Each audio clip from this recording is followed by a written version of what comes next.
tonight. I really want to thank Carrie DuPont and St. Paul's for allowing us to have an in-person 2021 Mayoral Forum here in this fine auditorium. We weren't certain if we were going to be able to pull it off considering what was happening with the mask mandates and COVID, etc. But Carrie, wherever you are, I really appreciate it. You make a phone call to Carrie and Carrie makes it happen for us. And I want to thank our candidates here this afternoon, Ellen and Jeff. Michael Sweeney is our timekeeper. So Michael Sweeney is a resident of Thomaston, but you work for Torrington Savings Bank, which opened up a new branch here in the fine city of Bristol. So Michael, thank you for doing that. And Nutmeg Television, I want to thank you too, because you make an email off to Nutmeg and they are here to film us. And on the bottom of your sheet here, your agenda, your program, will be the dates that it will be aired, so you can share that, pass it on to anybody and everyone that you would like to, considering our nice event for this evening. So next is Paul Lavoie. Paul Lavoie is the chair of the Central Connecticut Chambers of Commerce and our MC for the evening. Paul, come on up. Sorry, it was actually Kurt Bowers, and then it's Kurt. Kurt Bowers, we all know Kurt. Kurt runs our community hospital, Bristol Health, and we're pleased to have Kurt with us this evening. Kurt and Paul co-chair the legislative committee at the Chamber of Commerce. Kurt, all yours. Cindy, thank you. It is absolutely amazing to do this in person, is it not? I mean, how about that? We're here tonight in person. I have to say this is a really positive sign. And first, I want to also congratulate Cindy for being the new president of CASE, the State Association of Chambers. Cindy, congratulations to you. It's really amazing. She mentioned that it's the second largest chamber, but it's got the biggest voice in the state of Connecticut, right, Cindy? Absolutely. She also mentioned the legislative group for the Chamber of Commerce, and it's a group that gets together on a routine basis and talks about business issues and legislative issues in the state of Connecticut, and is very proud to be hosting, along with everyone else, this event tonight, St. Paul's. And a lot of work went into this, and the staff of the Chamber and the legislative group, I just want to say my personal thanks to all of you. And I've said in the past that this opportunity is very unique. We all have busy days and times, and we work and do other things. And to actually get to see the debate with the candidates is just truly, in my opinion, one of the best things you can do to kind of make your decision at in the voting booth. So I'm going to turn this over to Paul Lavoie now. Paul, master sermon. Thank you very much. It's always nice to be, announced and have Kurt come out. It looks like I lost some weight, so. So good evening, ladies and gentlemen, and welcome. Jeff, welcome. Ellen, welcome this evening as well. My name is Paul Lavoie. I'm the board chair of the Central Connecticut Chambers of Commerce, and by day, I'm the general manager of Carey Manufacturing. So we welcome you to the 2021 Bristol mayoral debate. I'm going to go over a few housekeeping points, a few rules, and give you an overview of how this debate is going to progress as well. So first, we ask that you please respect the candidates and make sure that our cell phones are turned to silent, that we do not have any flash photography while they're up here on the stage, no outbursts, loud noises, and if there's any applause, we'd ask you to please hold that applause to the end.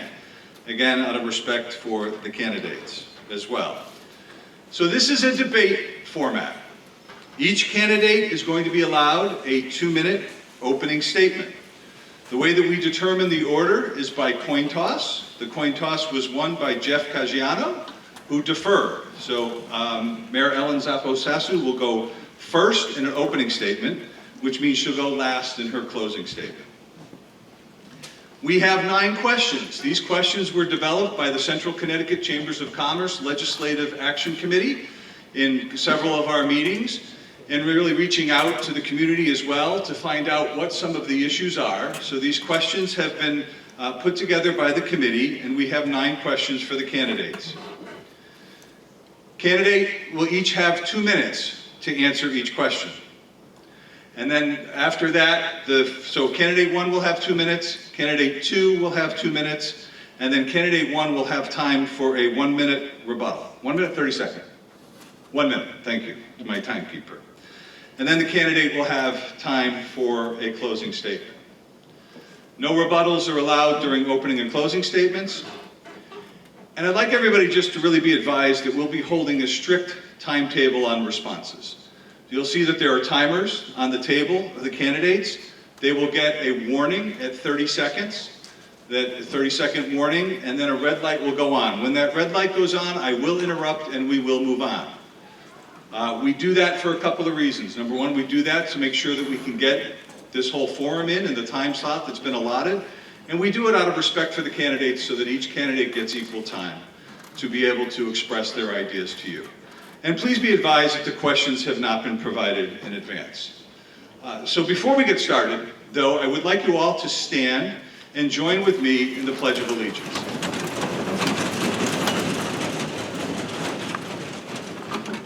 I pledge allegiance to the flag of the United States of America and to the republic for which it stands, one nation, under God, indivisible, with liberty and justice for all.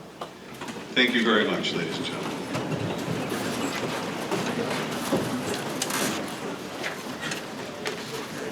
Okay, we will start with Ellen Zapo-Sasu with her opening statement. You have 2 minutes. Good evening, everyone, and thank you so much for coming tonight. I wanted to start by just providing a quick overview of our administration's goals over the last 2 years. 2 years that we did not anticipate being the way that they were due to the pandemic.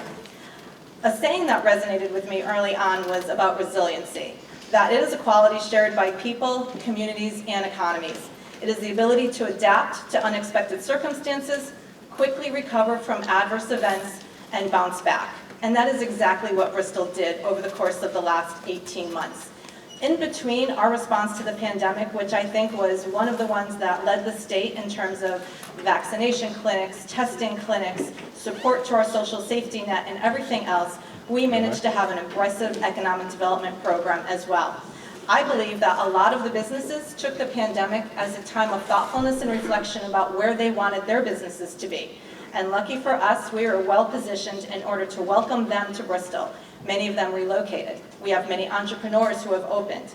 We have manufacturing companies that are expanding, bringing additional jobs and technology to our industrial parks. Bristol is poised to be at a point where it is going to be a transformational community in the next 4 to 6 years. Part of that is going to be fueled by the fact that for the first time I can remember, we have been given $28 million from the federal government through the American Rescue Plan Act. At this point, we have a task force that's poised to start making these decisions and incorporating all of the community. We are going to do business mitigation. We are going to do social services support. We are going to look at city projects. We're going to look at neighborhoods and everything that goes along with it. So please stay tuned to hear more about what we're going to be doing for you in the next 2 to 4 years. Thank you very much. All right, Jeff, go right ahead. All right, so I'll jump right into it. I'm Jeff Caggiano. I grew up in Bristol. I raised my family here. I, like you, want what's best for Bristol. This is my home. It's a great, big, small town. I've been an active community member for over 20 years in this town. I'm a lifelong member of St. Gregory Church. And over the past 6 years, I've helped to resurrect the Bristol Republican Town Committee. I've served on the zoning board, and I was elected to the Board of Education in 2015. I decided to run for mayor to give residents their voice back. In 2013, voters spoke at the polls. 80% of the voters voted for term limits that year. I suspect it would be more now.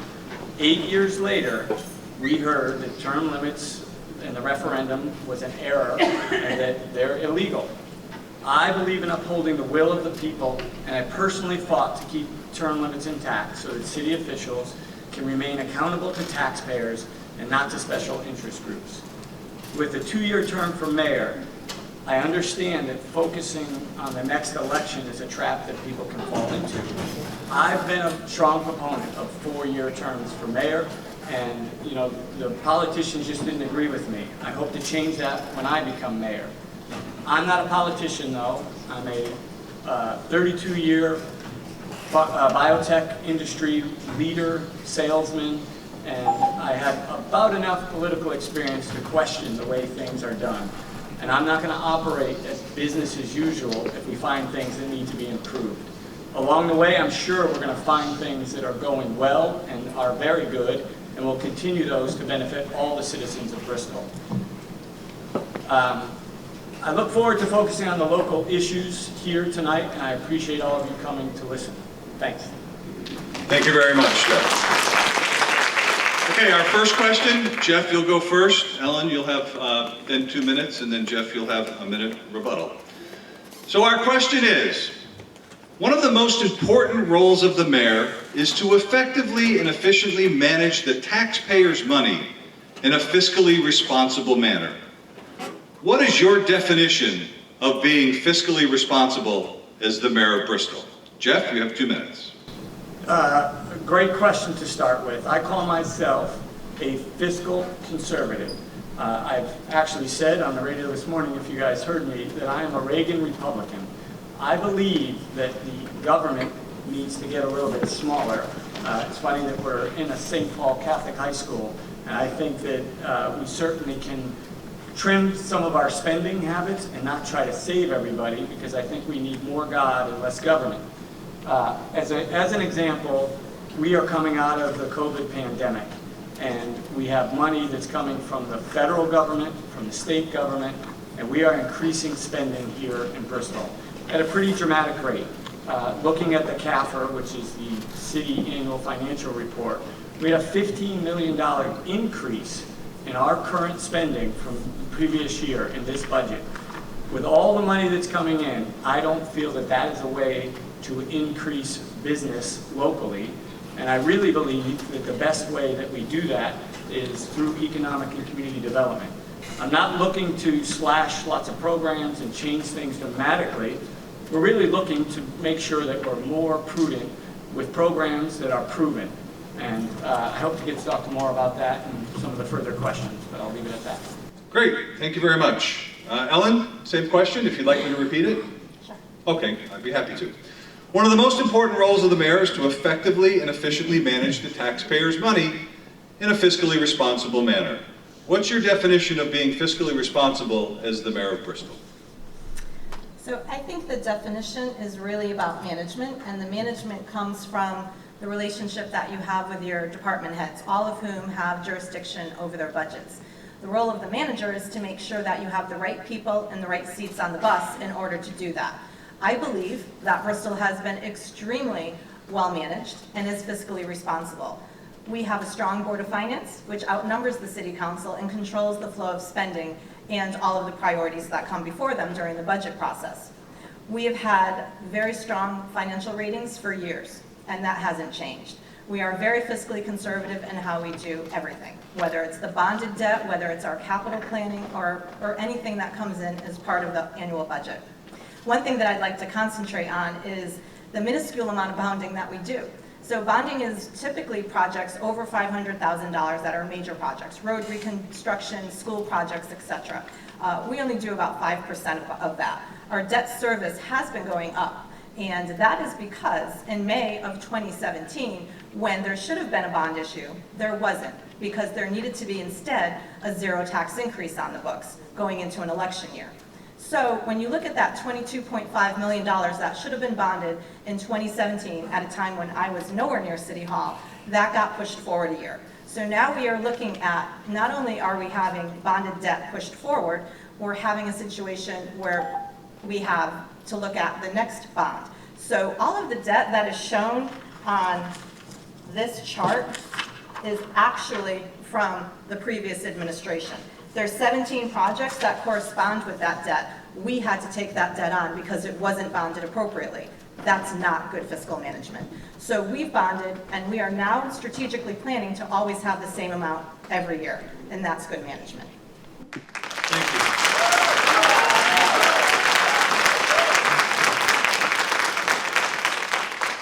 Jeff, you have 1 minute. So I think some of the points that were made is that the debt is not a direct correlation to this administration.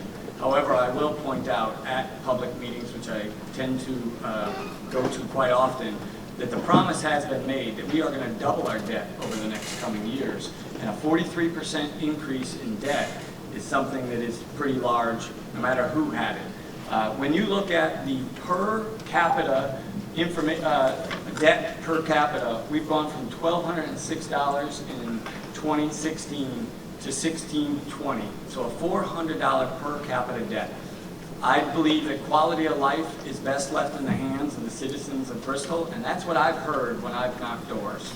So I think one other quick thing is performance-based budgeting is needed with department heads. We need to know how our money is impacting individuals, and I'm not sure that we do that.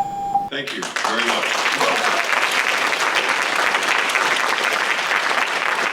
Our next question, and Ellen, you'll go first. What are your top economic development priorities for the city? Well, they change, especially with the pandemic. We shifted from what has been a very successful traditional program in Bristol of economic development incentives, abatements, and now we have 2 additional tools in our toolbox. We have a tax increment finance district, which encompasses most of downtown, and we also have an opportunity zone, which is another taxing entity that the federal government has given for qualified census tracts. It's hard to explain what they are in 2 minutes, but understand that if you do have a toolbox, you have all of these in there. And we've already had interest from 2 of our developers, namely the Kind Care development that is going on the corner of North Main at Route 6, which is close to a $30 million project that they came to Bristol because of the TIF district. They're also interested in whether they can accentuate that with the opportunity zone. So again, economic development at work in conjunction with our partners, the state and federal government. The other economic development priority has obviously been downtown. With the urban renewal horrors of the 50s and 60s, Bristol never quite recovered from having the heart of its downtown just pulled out.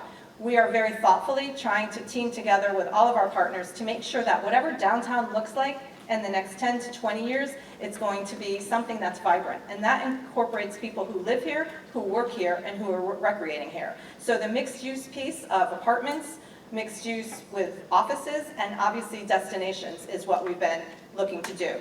The third piece is we have a very strong entrepreneurial fabric here. So we have people starting businesses, we have people shifting from cottage industries within their own homes, looking for storefronts, and so we've dedicated not only a small business grant, but also a startup fund to help those people get through those obstacles in order to get to where they want to be for their businesses, for them to be successful, for them to grow here, for them to be capitalized here, and have a network within in order to be successful.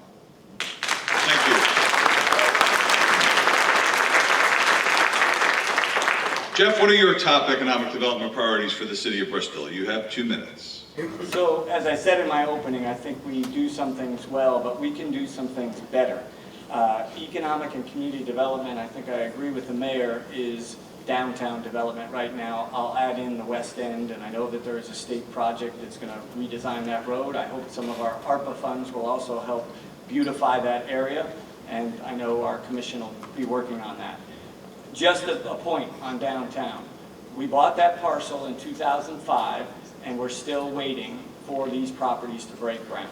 We have put in a parcel and built the Bristol Hospital, which is great building, and that was 4 years ago. We need to do better, and one of the reasons that I think we should have a 4-year term is because it may take 4 years to do that. But we also have to be accountable because the current administration's been here for 4 years, and I know it was the best of times when they inherited it and not such good times now. So for me, I think that manufacturing is probably the second highest priority in town. This city was built on manufacturing in the early 1900s. And we, as a Board of Ed member, I have witnessed that we really try to force kids into a bucket to go to college. And there are lots of jobs that are available. There are lots of opportunities. And again, we've been doing a good job. We have the Bristol Tech School up on the hill, and the Chamber has some great programs. But I think we can do better there, and we need to bring them in. And I'm going to give you an example of a neighboring town, which is New Britain. And Erin Stewart has done a great job there. She brought in $1 billion technology company. That type of brandless growth will help lift all boats with the tide. And I really think we can do better on those things. A great partner would be the Central Chamber of Commerce and our tech schools. Thank you.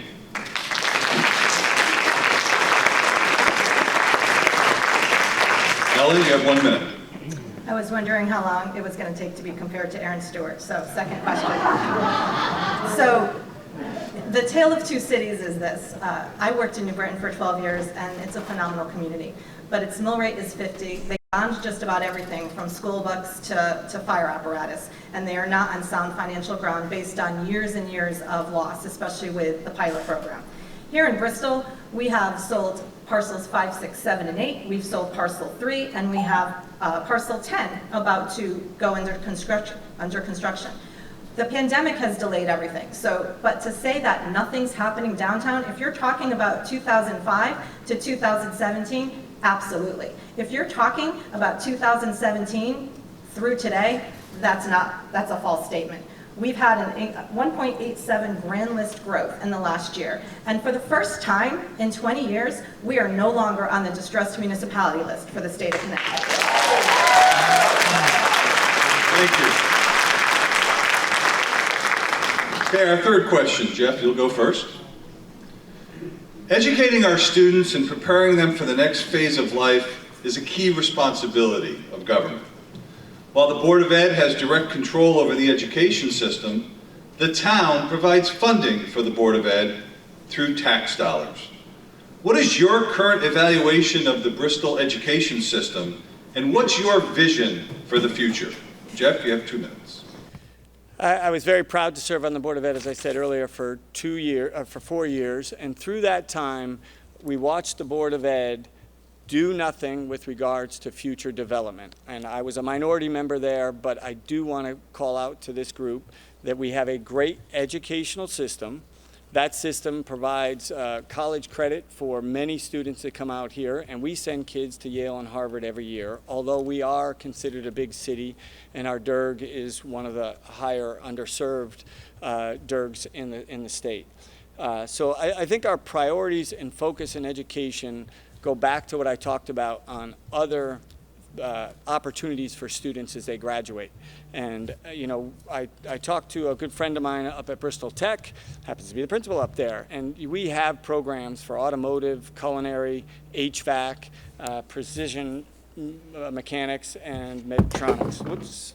And we need to keep improving those. We definitely have a great school system here, and we'd like to continue along that line. And I apologize having problems with the phone. I'm good, thanks. Okay, thank you. Ellen, same question. Educating our students and preparing them for the next phase of life is a key responsibility of government. While the Board of Ed has direct control over the education system, the town provides funding through tax dollars. What is your current evaluation of the Bristol education system, and what's your vision for the future? 2 minutes. So prior to this, I was at the Teacher of the Year reception at Central Office, where we honored Alyssa Keene as the 2022 Teacher of the Year. I find all of our teachers, especially after the last 18 months, to be inspirational. But Alyssa especially struck a nerve with me in how she really was resilient and compassionate with her third graders at Green Hills, visited the families. The strength of our community, both on the City Hall side, but also on the Board of Ed side, is the people. And she was all heart. And those kids are thriving now because of the attention that they still received during what was probably one of the most difficult times. We fund education at its full level. In fact, the Republican-led Board of Ed asked for a $5 million increase this year, and we came very close to giving them everything that they asked for, because all of those programs are important. Especially important are the partnership programs. We are partnering with Bristol Tech, and I just had a tour there a couple of weeks ago. We're partnering with Tunxus. We're partnering with our Bristol Adult Education Program. We're partnering with our advanced manufacturing programs, because not every kid is going to go to college. So having those pathways ready is critical. Having the pathways already set up in the high school to show kids that there's different ways to go is even more important. Bringing on a magnet school in order to give another whole population another look at something that they probably love and can foster into an education curriculum and be successful is going to be another feather in Bristol's cap. Most importantly, though, is the fact that we're working together closer than we ever have in years. And there's efficiencies and collaborations, both in the high schools and in the grammar schools, middle schools. We have social safety nets, we have assistance to the kids who need some additional help and services, but most importantly, we're sharing information and resources across those lines. There's no more silos. We have one building facilities maintenance across the schools and across City Hall, which has saved us a ton of money, and the same thing with our IT efforts. Thank you. Jeff, you have 1 minute if you'd like. Yeah, so I'll kind of start over here. I apologize about that. I come from a long line of educators. My mother was a teacher for 30 years in town here. My sister is working on her 30 years, and education is our #1 priority as taxpayers. 60% of our budget goes there, and we need to continue to fund that. We do have a minimum budget requirement every year, so if we talk about how we work with the school system, as Paul said, we give them their funding, and we don't have too much say over that. But I will say that we need to create a better relationship with both Democrat and Republican leaders on that side and our superintendent. And again, in my opinion, we haven't had that good working relationship, and I think we can do better on that. Thank you. Okay, next question. Ellen, you're up first. Businesses desire a safe and secure city for their employees and their customers. What's the current state of public safety in Bristol, and how do you plan to make improvements? You have 2 minutes. So we just had our monthly police commission meeting, and I thought I had brought my stats with me. There is the perception and the reality of where we are in town. We're in a very difficult spot in terms of between some major urban areas. So Bristol tends to have a lot of traffic to and from other cities. Looking at our stats, we concentrated this month on looking at car thefts, and our chief, Brian Gould, did a very aggressive move, I thought, by asking to be invited into the Greater Hartford Auto Theft Task Force. Bristol was not one of the communities that had been identified as having major issues, but he felt strongly that regional cooperation was something that was going to benefit us. So we are now part of that. We have a dedicated officer, and what we're doing is building networks and connections, especially because of the way the juvenile laws are written. You can have someone who has been involved in carjackings, purse snatchings, anything involved, and if they're a juvenile, there's no tracking mechanism. So through the efforts of all of these police chiefs and municipalities working together, there is now a point person that is coordinating all of those referrals. So we now know if we pick up somebody, we know what their history is in other towns. Even more importantly, we're working to expand, I guess, the time frame. If you're a juvenile, the only amount of time that we can hold you is for 6 hours. Now, if something happens in the middle of the night, processing, doing a warrant, finding a judge to sign the warrant, and then doing that referral usually will take more than 6 hours. So that's one of those loopholes that we've been working on in order to do that. We've had some crimes of opportunity. We need to harden our targets. We need to make sure people are locking their doors. We are making sure that people, even at the senior center today, we were there for lunch, talking to them about not leaving valuables, fobs, everything in their cars, common sense issues. But believe it or not, most of the car thefts that are happening are through unlocked cars in people's driveways. So we're working on all of that, but it's not as grim as some people have painted it. Thank you.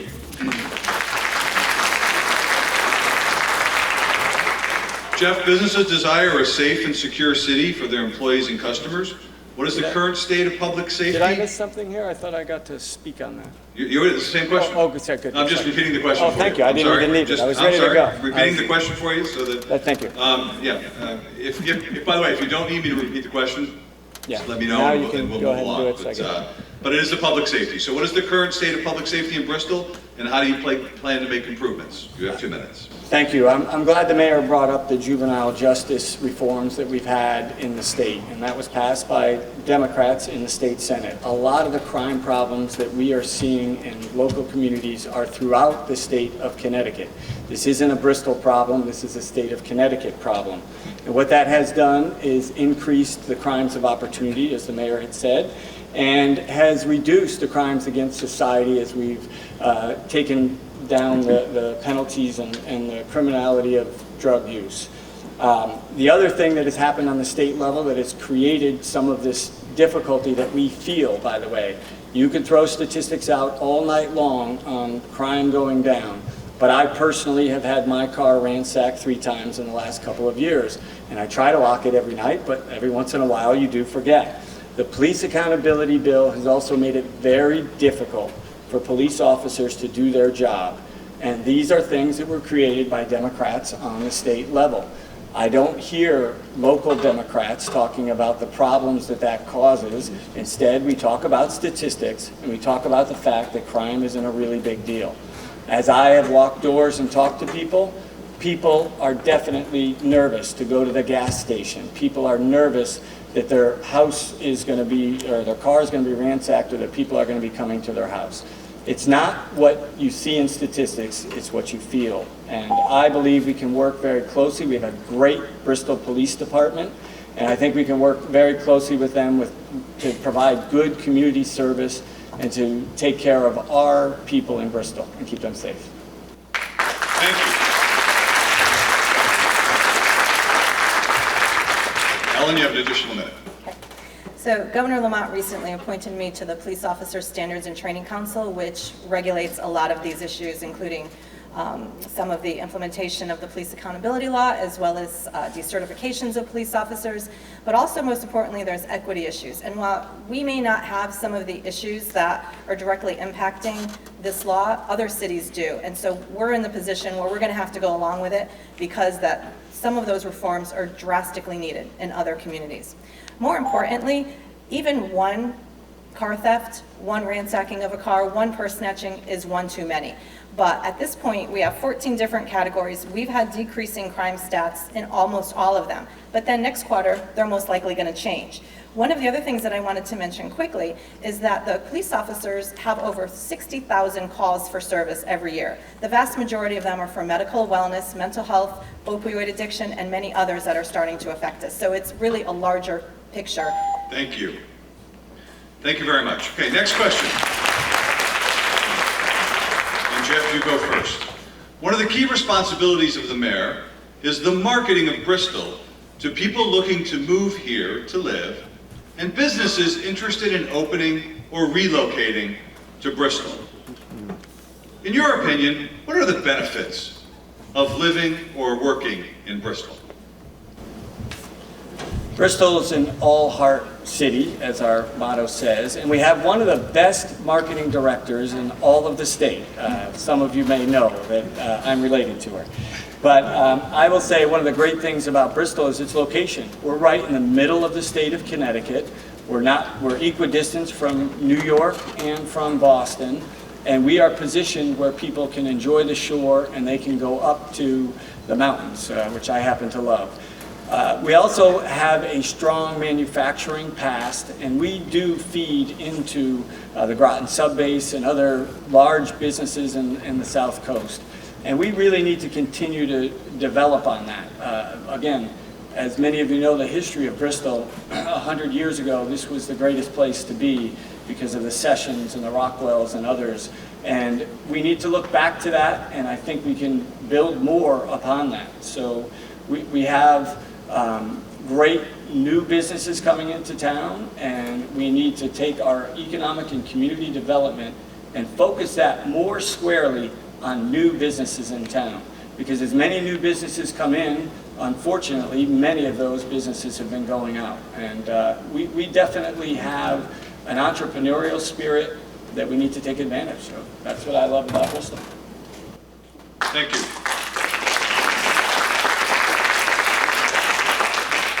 Ellen, same question. Okay.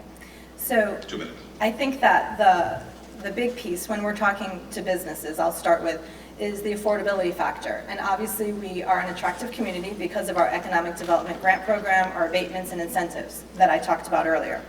But when we talk to future businesses or those that are actually contemplating whether to expand here, we talk about the soft pieces. We talk about our parks. We talk about our education system. We talk about the services that we offer, the affordability of our housing, although that has definitely increased. Our values have increased over 7% in the last year, which is great to see.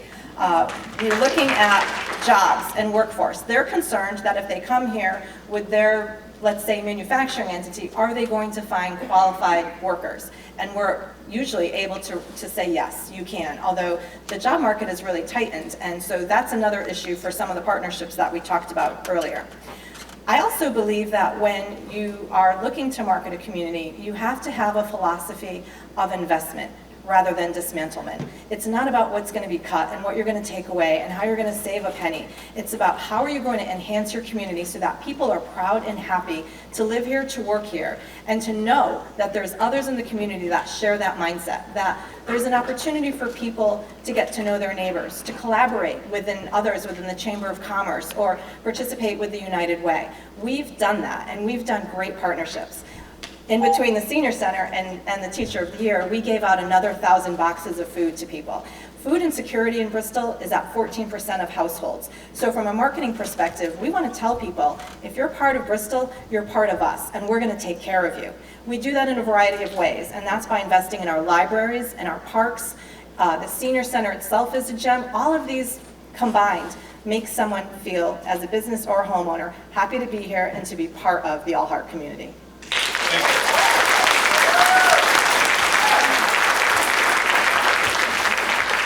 Jeff, you have an additional minute. So in my opinion, and I think the opinion of businesses, they're not so concerned about the soft issues or quality of life issues. I think they're worried about taxes and debt spending and consistency, which we've heard a couple times. Let's be honest about this. A tax freeze in an election year is a gimmick. That's not my quote. That's a quote from a couple years ago. That's what we happen to have now. We also should compare ourselves to Aaron Stewart, and you cannot compare mill rates from town to town. What you need to compare is what comes out of your pocket. So mill rates are driven by what the economic growth is in the grand list. Aaron Stewart cut taxes in 2020. Bristol is the only city in all of central Connecticut that raised taxes. And I think if I were a businessman starting a business here, I would be concerned about that spending. As I said, we have a spending problem. Thank you.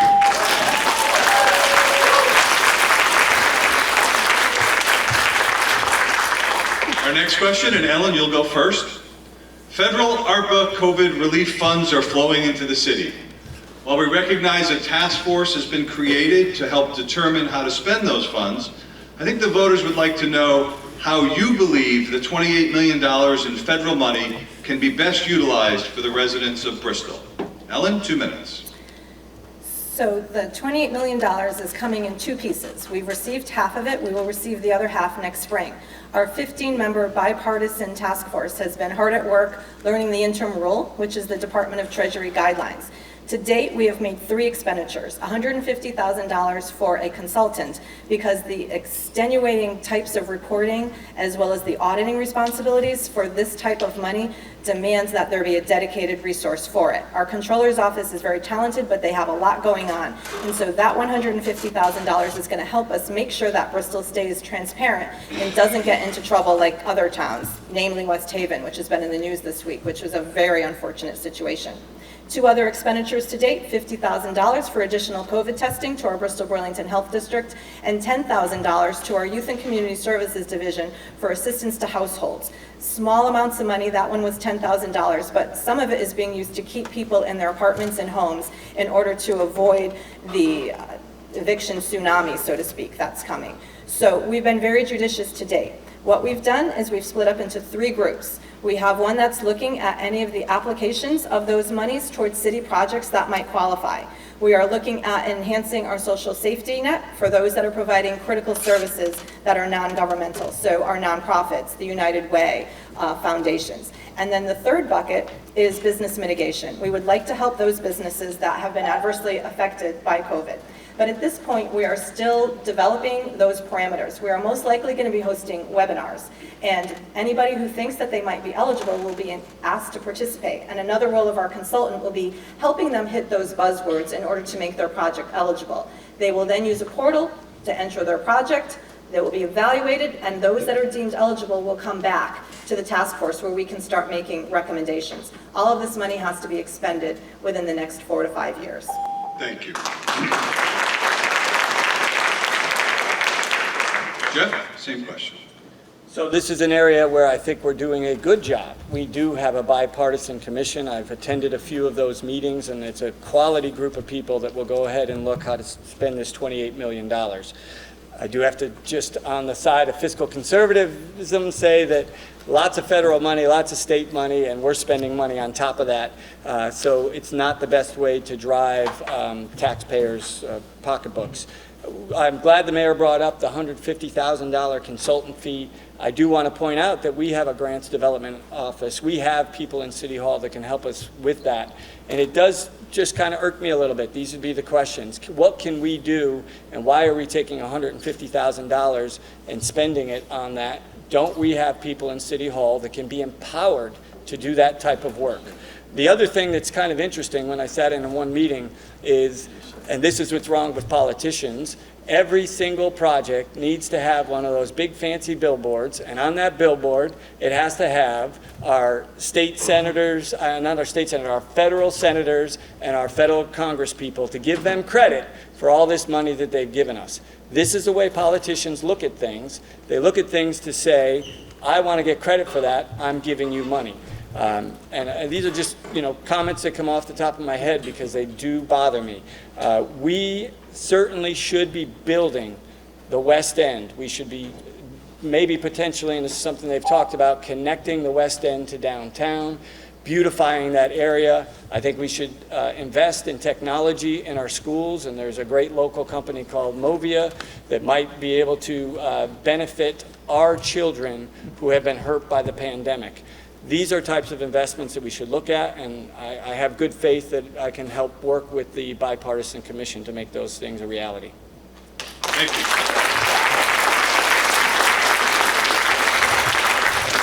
Ellen, you have an additional minute.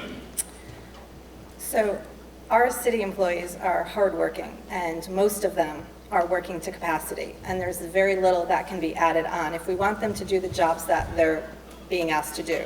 We've merged positions, we've reclassified positions, we've eliminated positions in order to get to that maximum efficiency. So I would say strongly that while there's always capacity and they've always stepped up to do everything that we've asked them to do, this is a very serious issue. It's $28 million, and we're going to make sure that we do it right.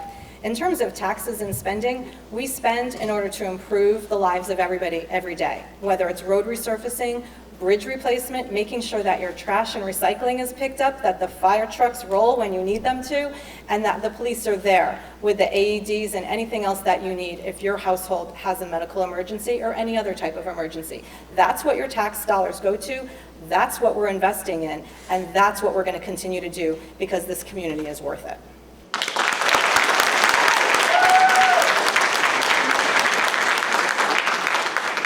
Thank you. Ladies and gentlemen, on Tuesday evening, we did a forum with city council candidates. We had 12 candidates.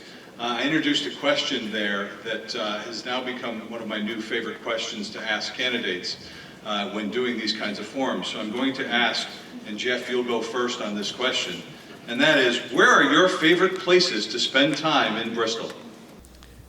For me, there aren't many places that I don't like in Bristol, which is great. This is a great, big, small town, as I said earlier.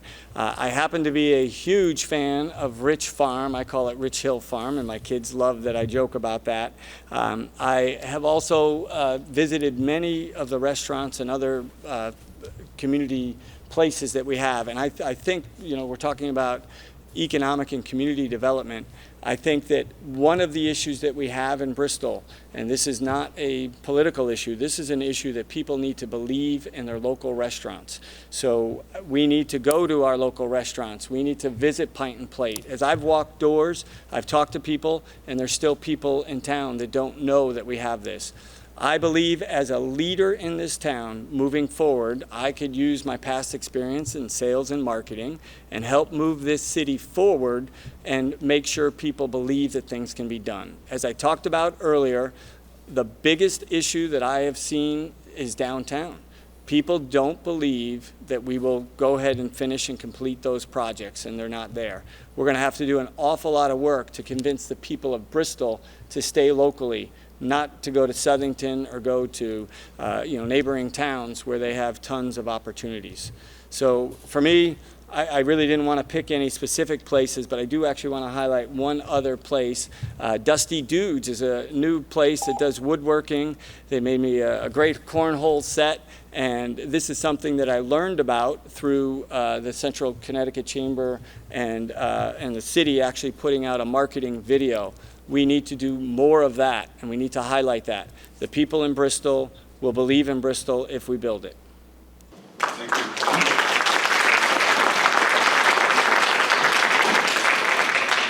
So Ellen, where are your favorite places to spend time in Bristol? I think it's really important to know where you want to go is to know where you came from. So I would have to say that one of my favorite places is spending time at any of our local museums, especially the Bristol Historical Society, which has the Memorial Military Museum, as well as the Sports Hall of Fame. You really get a sense of the community that it was, however many years back you want to look through the exhibits, as well as the accomplishments of so many people who built Bristol.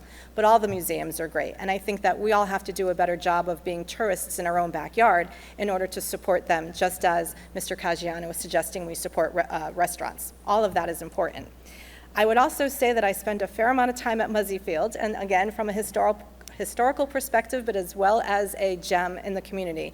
That is the best place to watch a game. And so through the Bristol Blues, of which I was the host family coordinator for years, we get to meet so many people that come through, and all they want to do is talk about what a great field that is. Again, investment, not dismantlement. And again, I would have to say that from a very young age, one of the first trips that my mother let me do by myself was to walk to our local library from Federal Hill.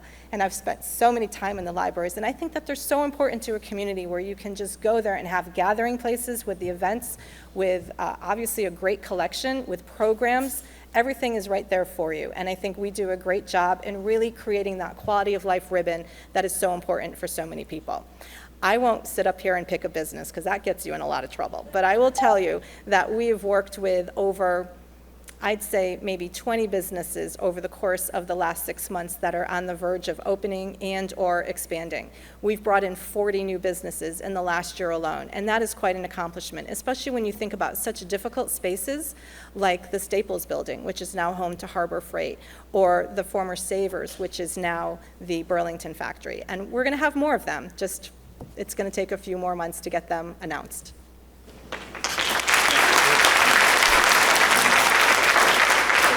Jeff, you have an additional minute.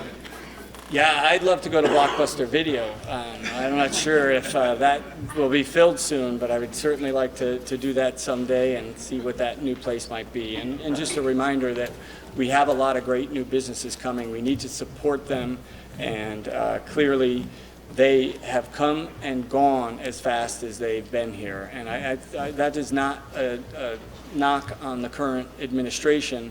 That's just kind of the reality of Bristol. So I hope to be the leader that this town needs to go out and be a cheerleader. I will talk about different businesses. I agree that it's a little tough. You don't want to pick winners and losers, but we tend to do that in this town from the government standpoint. I want to make sure that we create an economic and business environment that draws people in. And again, I will tell you that surrounding communities do it better than us, and they have for a long time.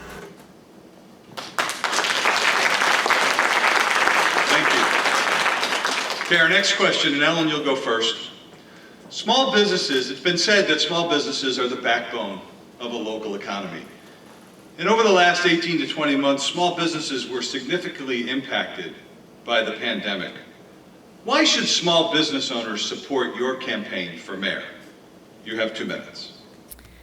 I think that, especially if we're going to focus on the pandemic, that my administration, including all of my council members, hit the ground running the day that the pandemic hit. We were out delivering PPE to businesses once they were able to reopen in May, specifically the hair salons and the nail places. We orchestrated and executed the early opening of outdoor dining through our zoning site plan process. So what we did was, in order to get everybody open, we pulled in all the regulators, whether the fire marshal, the zoning enforcement officer, the chief building inspector. Everybody came together and we visited personally, in person, physically, went to every building. We were drawing maps on the back of napkins. We were giving advice about sizes of tents. We got them open as fast as we possibly could. Businesses also know that we have an open door policy, whether it's for advice, whether it's for a grant, whether it's for information about how they're going to be able to apply for the American Rescue Plan dollars, the door is open. I take personal offense for anyone to say that Bristol doesn't do it well, because I will tell you that going back administrations, both Republican and Democrat, we have done economic development extremely well in this town. So we are the leaders, and I can tell you we're the leaders because we get calls from other communities every day asking for advice about how they can structure programs to be just like Bristol. It doesn't matter whether it's ESPN and their needs, and we do talk to them frequently. It doesn't matter if it's a new business like Dusty Dudes, who is working through our economic development program and was featured in one of our marketing videos. It doesn't matter if it's Real Cafe in the West End, which is going to be subject of revitalization over the course of the next probably 2 years. It doesn't matter who they are, what size, whose name is on the door. We are open for business.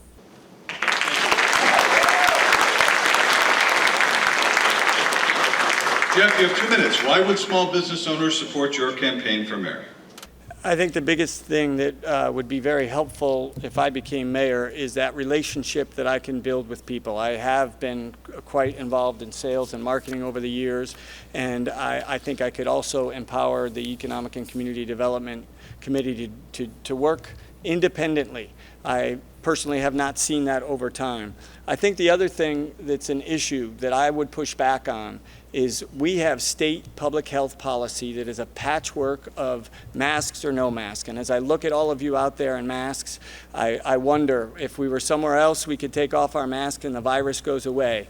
If we aren't in schools, we don't need to wear masks. And we have had no statements from our local Democrats about how the freedoms and liberties that people enjoy are different in this city than, say, Manchester and other that have put those mask mandates on. And when you look at small business owners, they want to have the freedom and liberty and less mandates and less restrictions on them so that they can build their businesses.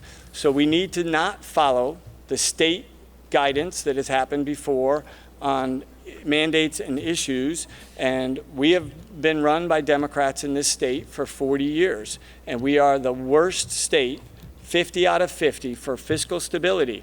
Businesses don't want to be in Connecticut. So again, this may not be a Bristol problem, and I'm sure that people aren't going to like to hear this, but we still do need to compare ourselves to our local towns. And I will say again, New Britain lowered taxes in 2020. They held taxes in 2020. They lowered taxes in 2021, and that is a booming economy very close to us. We need to be very consistent and straightforward with businesses, and they will come.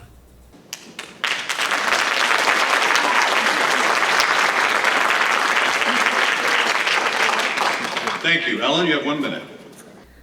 So again, our economic development program is very strong. It is built on partnerships, including other communities that we work together with, anything that they need in terms of business growth. We don't steal companies. Companies come to Bristol. We have a strong relationship with the Chamber of Commerce and other entities as well for business development. Our Economic and Community Development Commission is comprised of people who are really incredible and passionate about what they do, and they do it well as well. We don't have a mask policy in Bristol because I felt strongly that businesses were mature enough to make their own decisions. So the virtue of you wearing masks here tonight is a decision by the Chamber of Commerce who sponsored this event. And I do believe that we should respect that. We should also respect the state guidance that came down because we are still seeing breakthrough cases every day. The stats I saw today, 40% of the people who were diagnosed positive had already had their vaccinations. This isn't over, and businesses have to be affected. Thank you.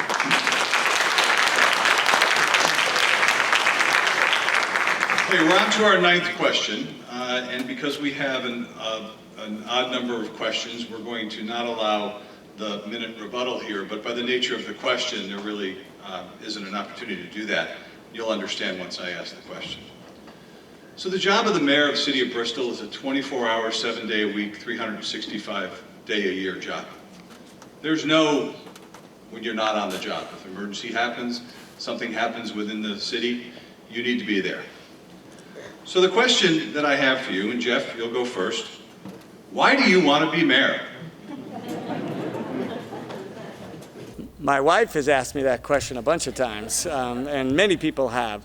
Again, I talked about the term limit issue up front, and I do believe that the will of the people is an important driving factor. I've been in the biotech industry and the healthcare industry for 32 years, and I have served people. I have served people locally on boards and commissions.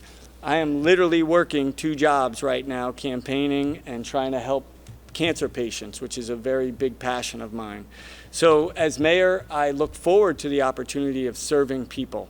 It's clearly something that is in my heart, and working hard is not anything that scares me. You talked about the 24-hour job.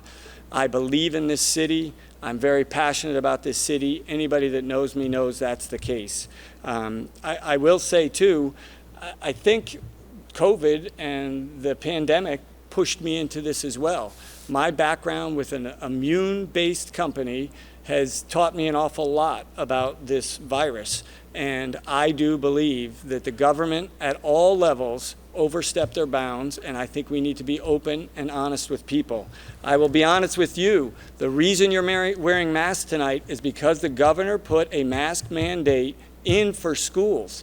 This has nothing to do necessarily with the chamber, and by the way, I applaud the chamber if that's what they wanted to do. But at this point in the pandemic, people need to have a choice. One of the things we learned from our company is that natural immunity is even more protective than vaccinated immunity. We don't want to hold people back, and mandates and people that think they're smarter than us is not what the people of Bristol want. Thank you.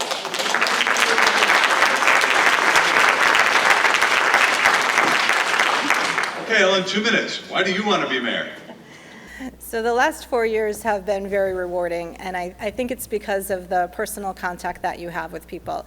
The City Council and I have been at the farmers market every Saturday for the last several years, where we can interact with people who may not have the opportunity to get to City Hall or have email or even have time during the course of their day to pick up the phone. We've been on the line for the Farmers to Families food boxes, which gives you an entirely different look at a side of Bristol that maybe some of you are not aware of. Those first few days, people wouldn't even look us in the eye. They would come through the food line, they would get their box placed in their car, but they didn't want to make eye contact. And there were people, even some in this room, that were coming through. And we felt strongly that destigmatizing the fact that people were looking and asking for help was part of our role. I love being mayor because I know that at the local level, I can affect somebody almost immediately, whether it's getting them a brand new trash barrel, which happened today at the senior center, or helping someone come through the food line today at 4 o'clock because they were missing something from their renter's rebate paperwork and were very panicked about it. We can solve problems. We solve problems every day. Eventually, we're even going to solve the problem of Blockbuster Video being vacant for 15 years. That's a definite conundrum, and that plaza owner is one of the least cooperative ones that we have, and that really tells you a lot about being mayor. It's balancing those private versus public interests, and if you have a landlord who's not interested in talking to you, it becomes very difficult. In my office, I have an étagère that's against the wall, and when I get a thank you note, I put it up there, kind of as a reminder about who we are as public servants and what we do. And the first 2 years, before the next election, I actually took a picture of it because there were so many of them, and sometimes you have good days and sometimes you have bad days, but you can look at that and know that every day you're affecting somebody in a positive way. I'm not a politician either. I have a master's degree in city management, and I think Bristol's still on the right track because of all the people who make it what it is.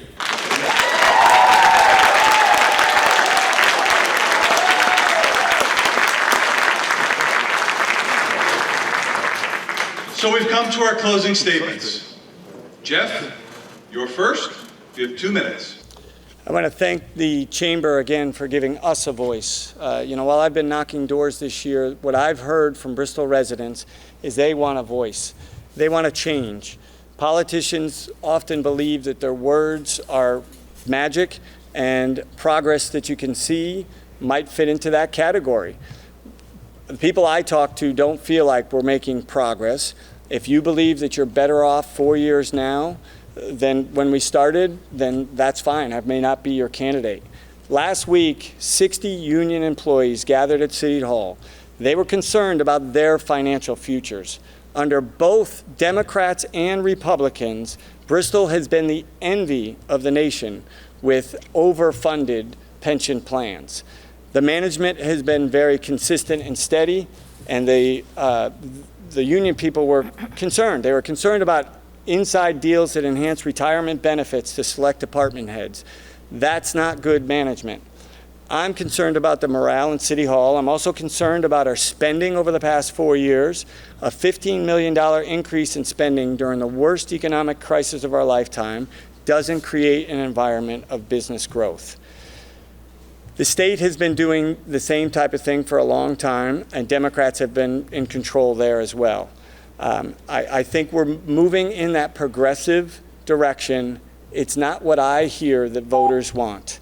I'll grow our grand list with new businesses instead of revaluations.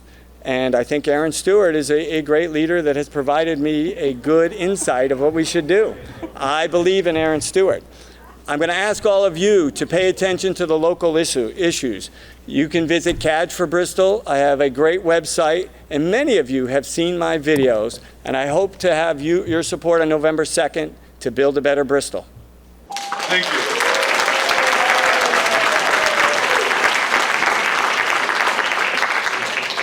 Ellen, closing statement. So the best thing about Erin Stewart is that she doesn't have term limits. She's been there for 10 years. So when I walk doors, I guess this can also be titled Under the Tale of Two Cities, I'm not hearing what my opponent is hearing. We're being thanked by people for keeping them safe. We're being thanked for bringing back downtown. We're being thanked for caring about energy issues, about arts and culture, about the youth in our community and giving them a voice. We're being thanked by families who have suffered through the opioid crisis. They are happy with what they see in Bristol. And if you're happy as well, then I encourage you to come out and vote for our team on November 2nd. I would also like to just point out a couple of things. Morale in City Hall is really high amongst those employees who perform well. There is always going to be that group of malcontents, and we have them. Luckily in City Hall, we've whittled it down to probably less than 10, but they're there and they're loud. In terms of department head salaries, I would question anyone that if at your job you were approached by your boss and you were asked to do a whole nother job, or in some cases 1.5 jobs, or maybe taking on totally different tasks, if you would not at that same point require additional compensation. That's what we've done. And one of the reasons it's been successful is we want to keep our employees challenged and engaged and working at full capacity. But not only that, every employee body position that is removed from our bottom line, it removes our health and benefits line item, it removes FICA, it removes the pension obligation for that person. So we're working harder, we're working smarter. I think that everything that we've done in terms of leveraging resources brings benefit. And again, it's a theme of investment, not dismantlement. Our budget is 94% salaries. So if you're going to cut... Thank you very much. Thank you. So ladies and gentlemen, please, a round of applause for both candidates.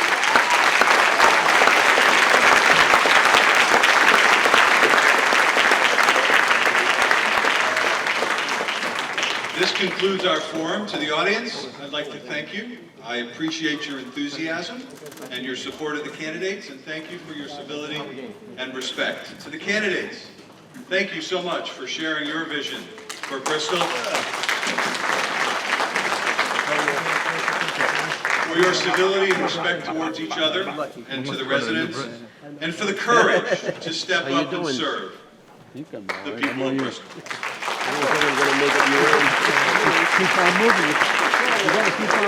I'll now turn it back over to Cindy Bombard, the President and CEO of the Central Connecticut Chambers of Commerce, for our closing remarks. Thank you very much.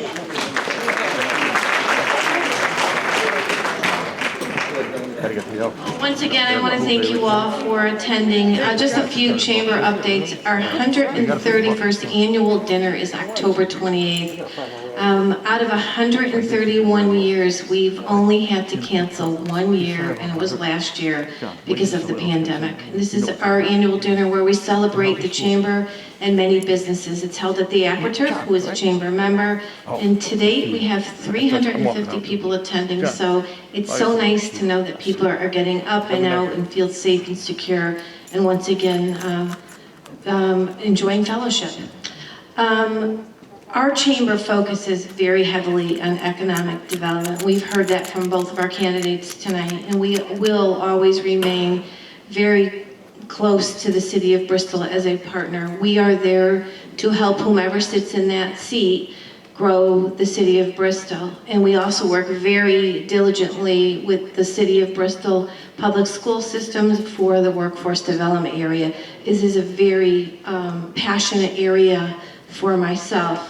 We have scheduled our 2022 calendar year. We've got lots of great programs. And if you know of any entrepreneur and any individual out there that wants to take a look at Bristol, we service individuals through a SCORE program, which is retired senior volunteers that they help people develop business plans. And we also work with our office with the Small Business Administration from the federal and state government, helping companies and businesses find funds.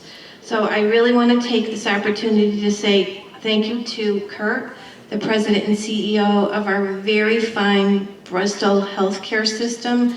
I can't say enough about what Kurt does to keep that hospital alive, strong, and vibrant for each and every one of us. Thank you, Kurt. Michael Sweeney, nice job as the timekeeper, Torrington Savings Bank. Carrie DuPont from St. Paul's. This is an awesome auditorium. We'll be back here every year. And to Nutmeg, I do want to thank Nutmeg to Public Access. This will be aired, and Webster Bank has actually sponsored this event for us tonight through Nutmeg. And last but not least, Paul Lavoie, thank you so much. You make a great MC. And I want to wish you all the best, either one of you, the best. And many of the council candidates are in here this evening too, so I wish you all well.